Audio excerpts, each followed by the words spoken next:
दुशासन क्यों चीख रहा है?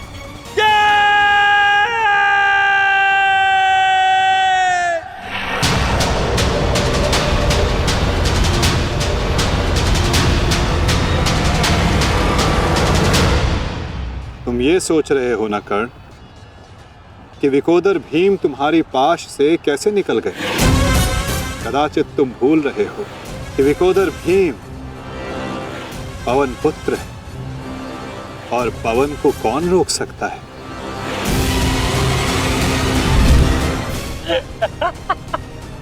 वाह रे वाह कुंती पुत्र हो, पवन पुत्र। बस इतना ही बल है तुम्हें?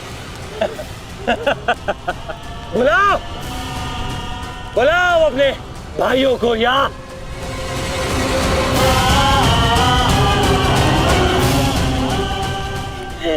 5 पिताओं को।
क्या कहा था तुमने?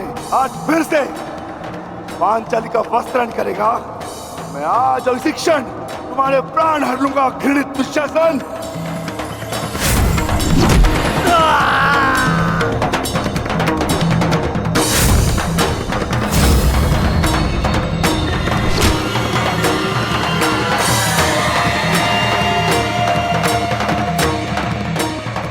इसी भांति तुम पांचाली के केश पकड़कर युद्ध सभा में लाए थे ना?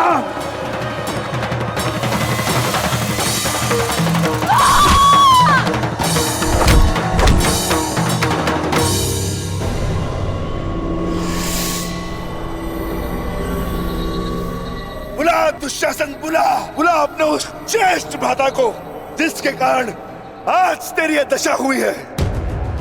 बुला अपने उन 98 भाइयों को जो तेरे कारण और तेरे ज्येष्ठ के कारण धरती और नरक के मार्ग में फंसे हैं। बुला दुशासन बुला, आज तो तू बुला तुझको।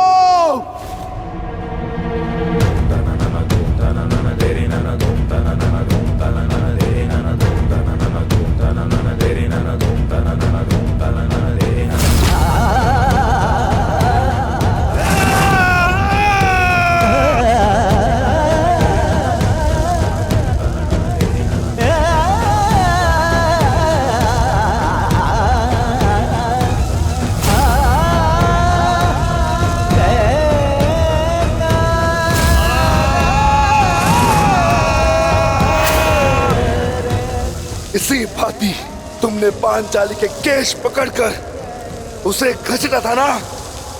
चल दुशासन।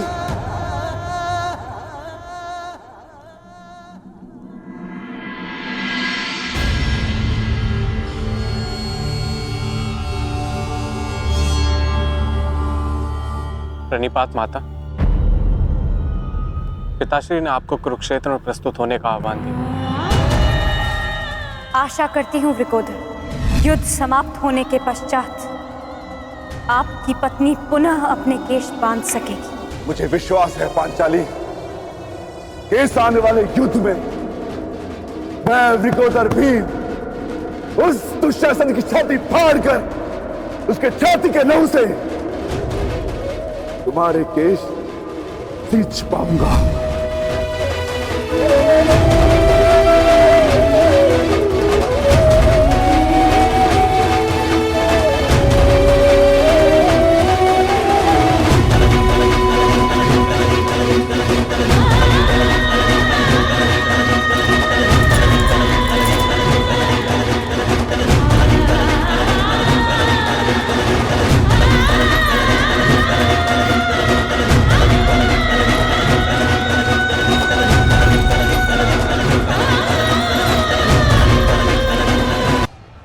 भ्राता भीम की पुकार का अर्थ तो समझ रहे हो ना दुर्योधन। आज तुम्हारा 99वां अनुज भी जीवित नहीं बचेगा। जिस प्रकार उस युद्ध सभा में हम कुछ ना करने के लिए विवश थे, आज उसी प्रकार तुम अपने अनुज की रक्षा ना करने के लिए विवश हो। विवशता क्या होती है उसका भान आज होगा तुम्हें। तुम्हारा अंत करने से पूर्व तुम्हें तुम्हारे किए कुकर्मों का भान कराना आवश्यक है दुर्योधन। हम तो उस दिन विवश थे, किंतु मैं तुम्हें एक अवसर देता हूं। सूर्य अस्त होने में अभी 2 घड़ी शेष हैं और तुम्हारे अनुज के पास भी।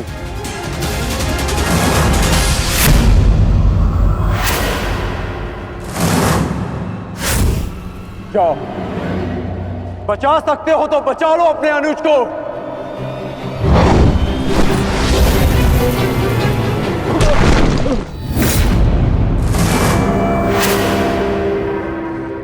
जाओ दुर्योधन, दौड़ाओ अपना रथ और बचा लो दुशासन के प्राण। कर चलो।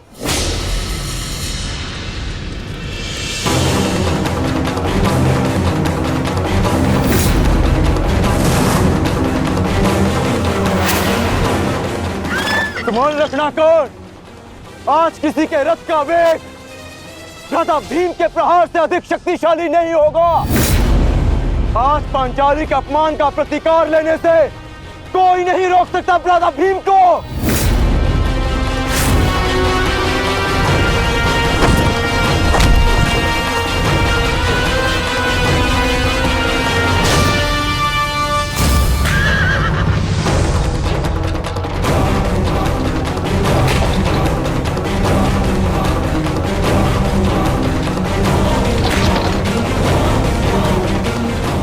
शीघ्रता करो मित्र।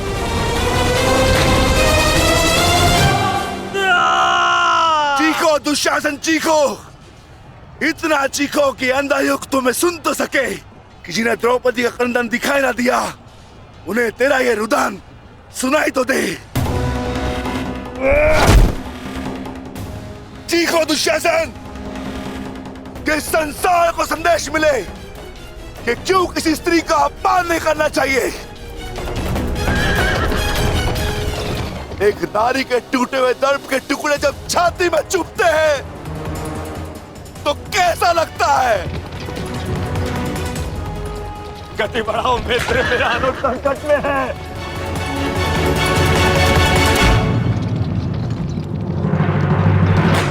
इस बाएं हाथ से तुमने द्रौपदी के केश पकड़े थे ना, स्मरण है ना नीच।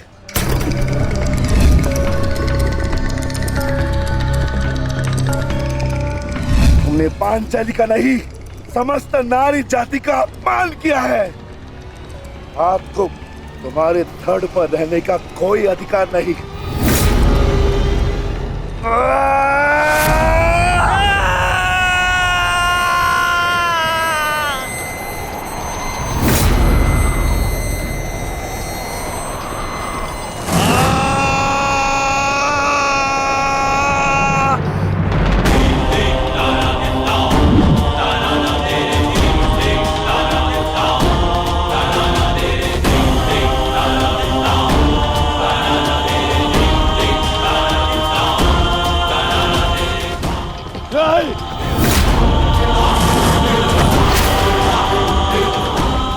इसी दाएं हाथ से तुमने द्रौपदी का चीर पकड़कर खींचा था ना।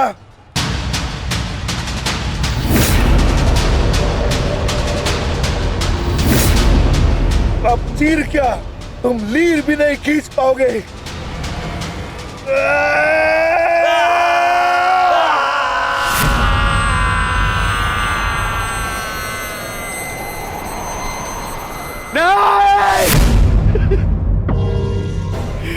बस करो संजय, बस करो, मुझे कुछ और नहीं सुनना।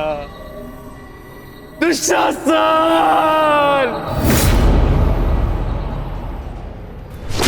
इसी छाती को पीट पीट कर तुमने पुरुषार्थ का ढोल पीटा था ना, अपने पुरुष होने का दम भरा था ना। अब मैं पीटता हूं तुम्हारी छाती।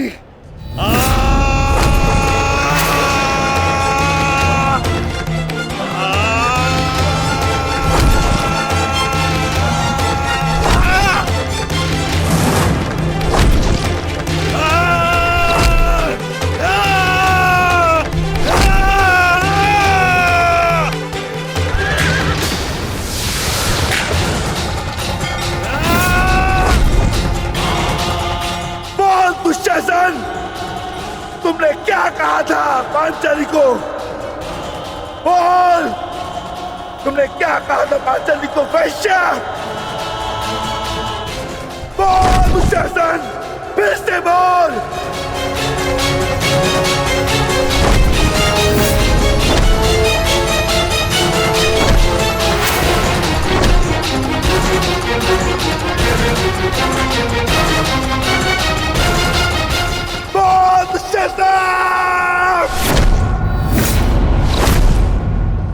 बोल दुशासन, बोल।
पुत्र था,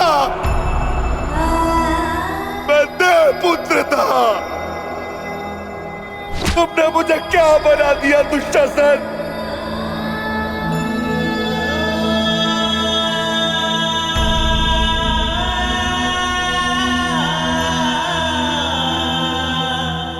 तुमने मुझे पशु बना दिया, तुमने मुझे एक राक्षस बना दिया।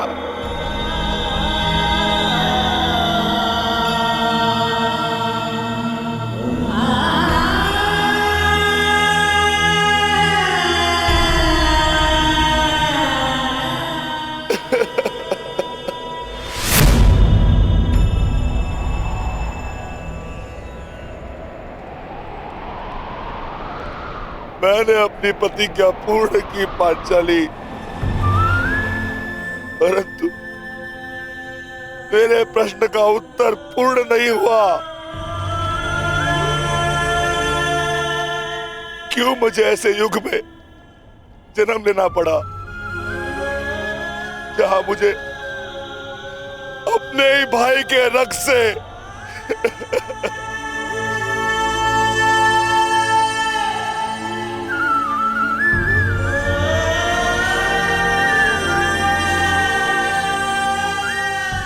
ऐसा क्यों हुआ पांचाली? ऐसा क्यों हुआ?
देख रहे हो युवराज दुर्योधन,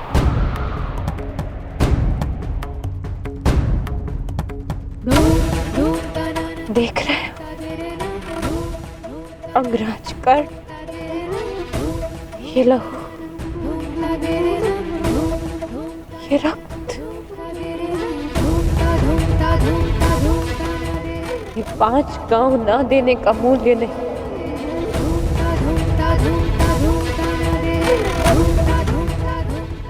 ये पंचभूत से बनी सृष्टि के सबसे बड़े सृजन,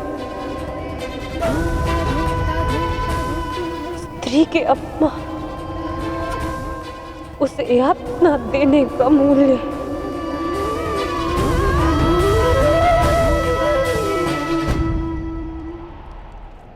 एक स्त्री, एक माता, एक पत्नी का जब जब अपमान होगा,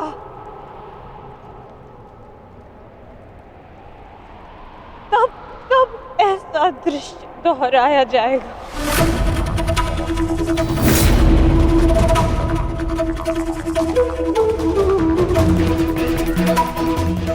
तब तब ऐसा दृश्य दोहराया जाएगा दुर्योधन।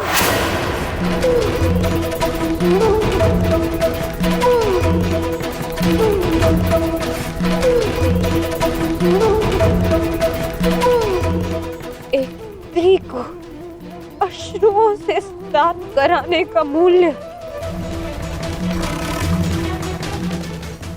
रक्त स्नान से चुकाया जाएगा।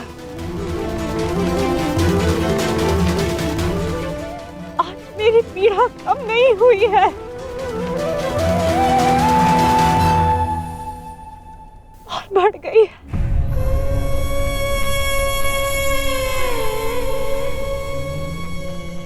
संसार में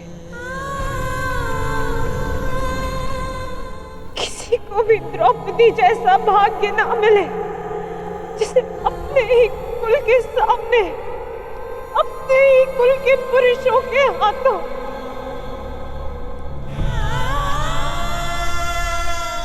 अपमान सहना पड़ा और अपने ही कुल के वंशजों के रक्त से स्नान करना पड़ा।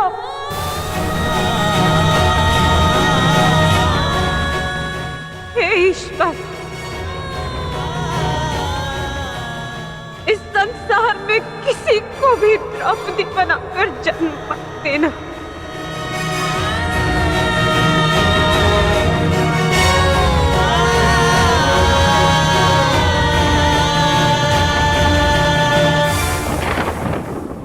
आपके लिए अपने प्राण देकर प्रसन्नता होगी मुझे, क्योंकि मेरे माता पिता ने आज तक मेरा मुख नहीं देखा और मेरे लिए आप ही मेरे पिता और आप ही मेरी माता हैं। मेरा भाई, मेरा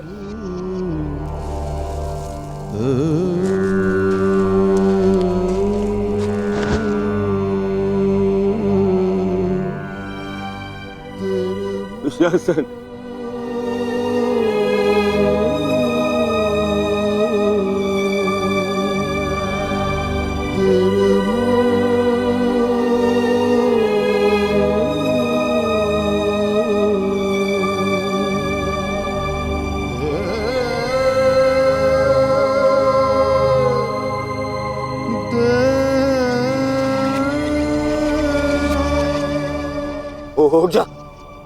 उठ जा देख, युद्ध समाप्त हो गया है। तेरी बुझाएं, तेरी बुझाओं के बल के सहारे ही तो मुझे संसार पर राज्य करना था।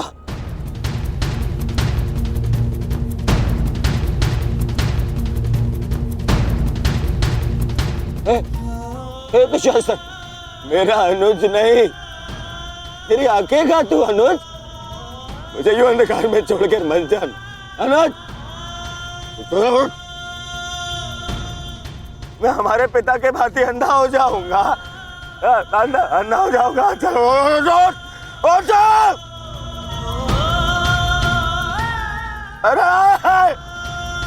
अरे इसकी बुझाएं क्या है? अरे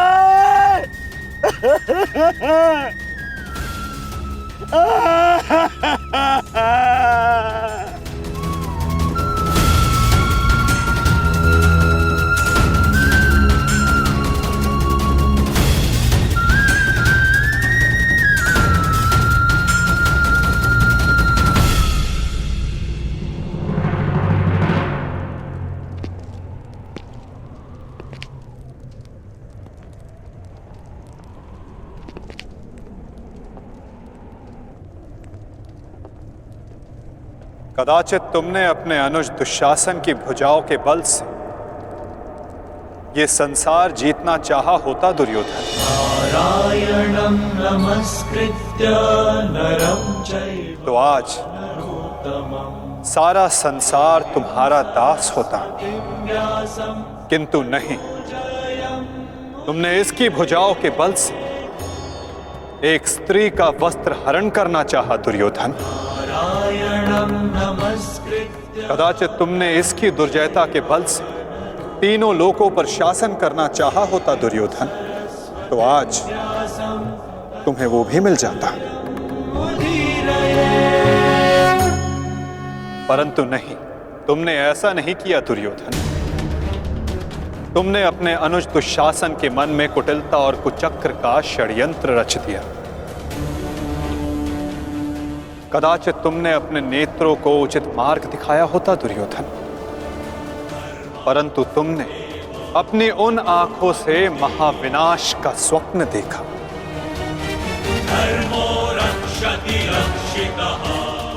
स्मरण रहे दुर्योधन, नियति, धरती और प्रकृति, ये तीनों स्त्री हैं, और जब जब स्त्री का अपमान होगा, नियति पुरुष के विरुद्ध होगी। धरती उस अपमान का भार नहीं सहेगी और प्रकृति उसे नष्ट कर देगी।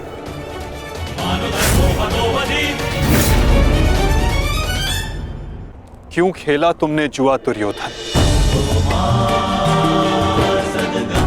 क्या तुम्हारे अनुजों में, क्या तुम में पुरुषार्थ कम था जो द्यूत खेलने की आवश्यकता पड़ी?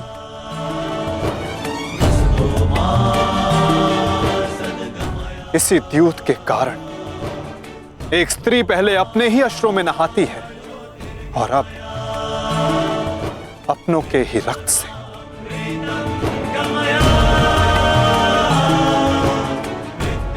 क्यों किया तुमने ये लालच दुर्योधन?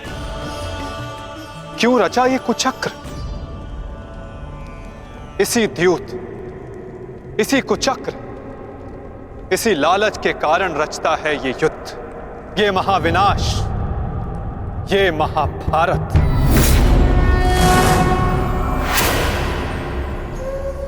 क्यों आज एक भ्राता को अपने ही अनुज के रक्त को पीना पड़ा और दूसरा आज स्वयं के रक्त में लथपथ है? स्मरण रहे, जो हाथ स्त्री की लाज, उसके मान के रक्षण के लिए है, यदि वो हाथ स्त्री की लाज उतारने का दुस्साहस करेंगे, उसका मान भंग करने का दुस्साहस करेंगे, तो उन हाथों को धड़ से अलग कर दिया जाएगा।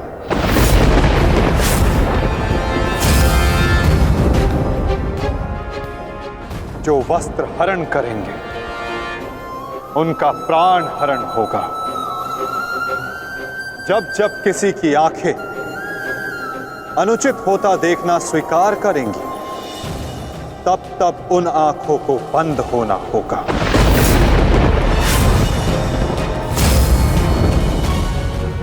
यही नियति है, यही प्रारब्ध है और यही है इस महाभारत का कारण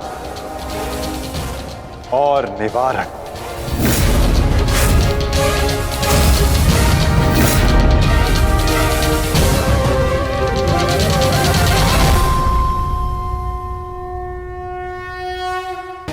और यही है इस महाभारत का कारण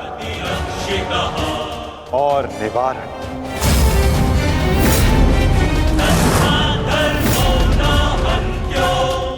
अधर्म की ओर धर्म के बढ़ते बाणों को रोकने का प्रयास करने वालों को बाणों की शैया पर विश्राम करना होगा। जो अधर्म की आज्ञा पर शीश झुकाएंगे, उन्हें स्वयं का शीश कटाना होगा।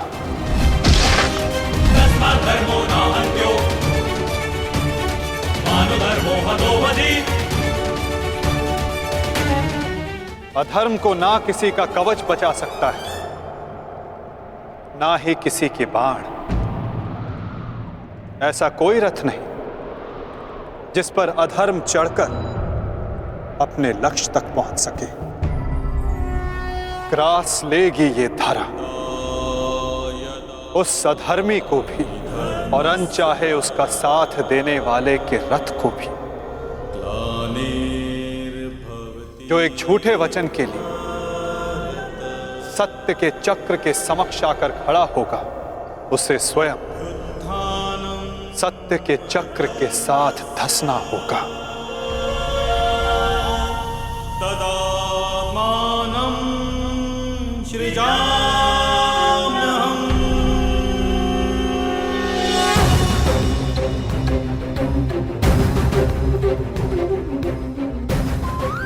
ये तुम्हारे अपमान का नहीं, समस्त स्त्री जाति के अपमान का प्रतिकार है पांचाली।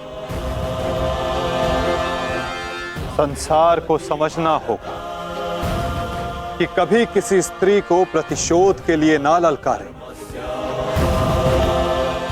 क्योंकि प्रतिशोध पाकर मन की अग्नि शांत नहीं होती, अपितु और धधकती है।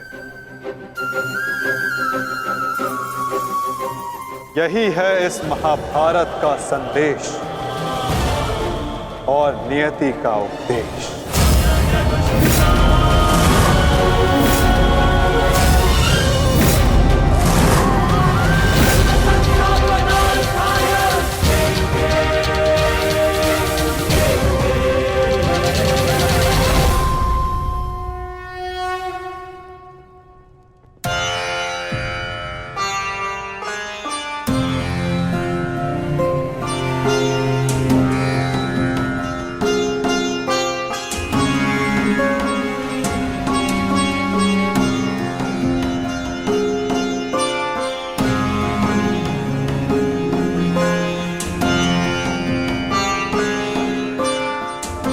अपने आप को संभालो मित्र। एक योद्धा को रोकर विदा नहीं करते।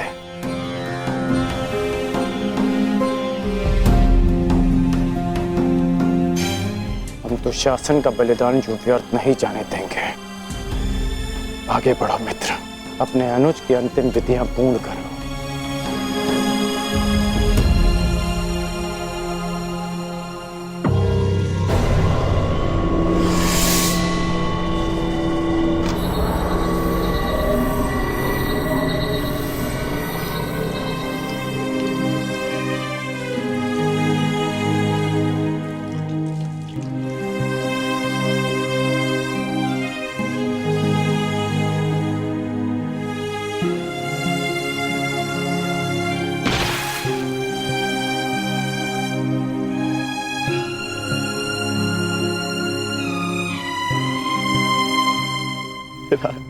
अच्छा प्रेहि प्रेहि पतिभिः पूर्वैर्भिर्यत्रा न पूर्वे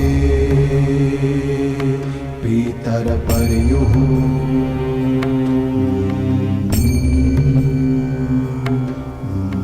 भूभराजना स्वधया वरुणं च दिवम्। पुत्र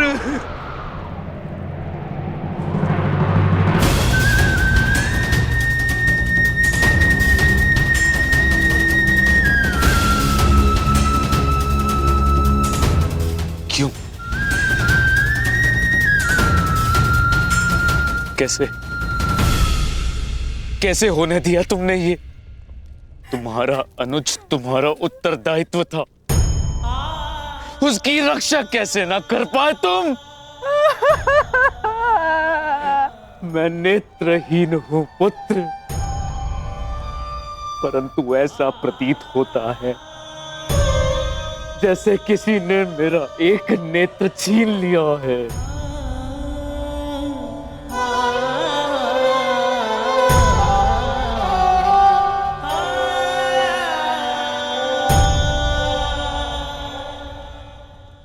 कहते हैं सर्वनाश उत्पन्न होने पर जो उसे आधा बचा ले पुत्र, वो ज्ञानी होता है पुत्र।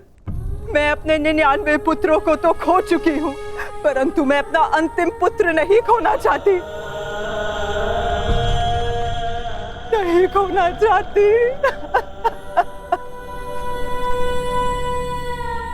बंद कर दो ये महाविनाश दुर्योधन, और लौट चलो। किसी को तो रहने दो जो हमारा पिंड दान कर सके।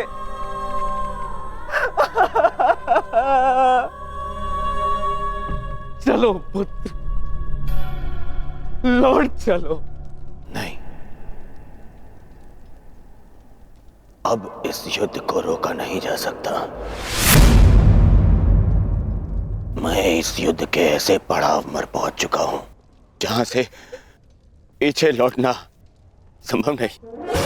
ये दलदल या तो मुझे निगल जाएगा और या मैं इसे समाप्त कर दूंगा। अब या तो उन पांडवों का अंत होगा और या तो मेरा। नहीं, उससे पूर्व कदाचित ये युद्ध नहीं रोक सकता। अब ये युद्ध ना मुझे राज्य के लिए लड़ना है और ना ही सम्राट बनने के लिए। ये युद्ध करना है प्रतिकार के लिए जिन पांडवों ने मेरे 99 भ्राताओं का वध किया, उनके वंश का समूल नाश करूंगा मैं।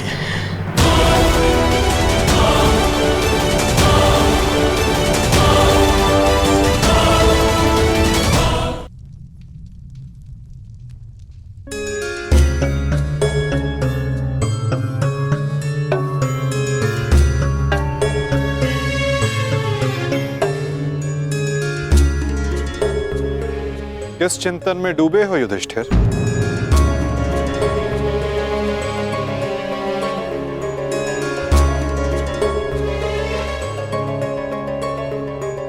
प्रणिपात वासुदेव।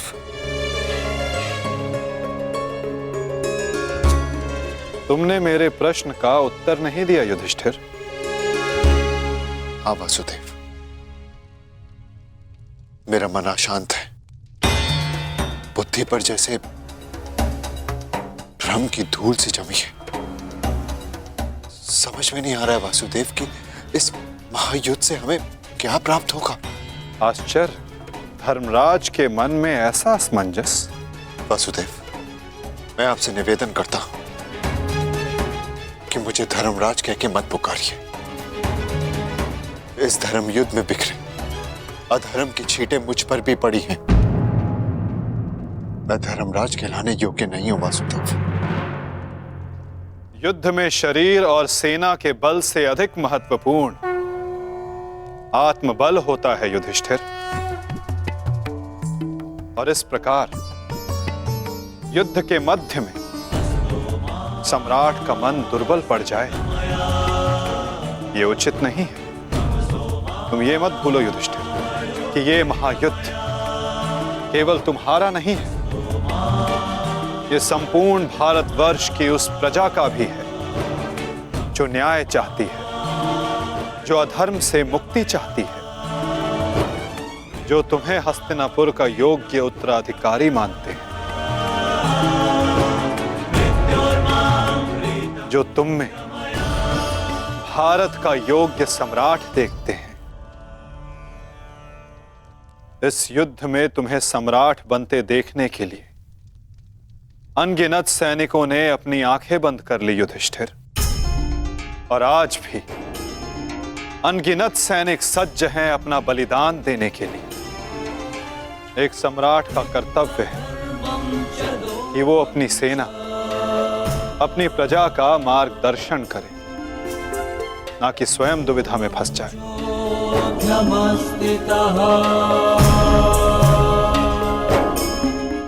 किंतु प्रश्न ये है कि सम्राट के मन में ये प्रश्न आया क्यों?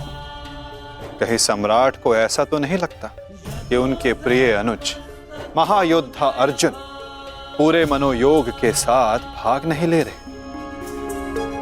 कदाचित इसीलिए अंगराज अब तक युद्ध क्षेत्र में है। अंगराज का वध केवल अर्जुन के हाथों संभव है। यदि युद्ध भूमि में अर्जुन अंगराज का वध कर देते हैं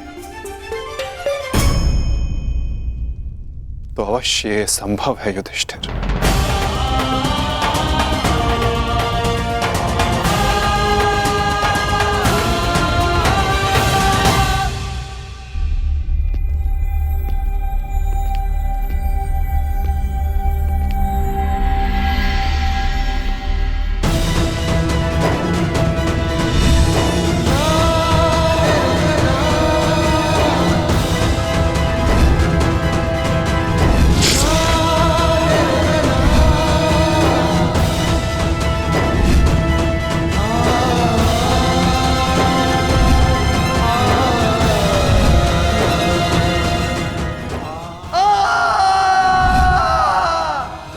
मैंने जीवन भर परिवर्तन के लिए संघर्ष किया, क्योंकि जब भी मैंने ऐसा किया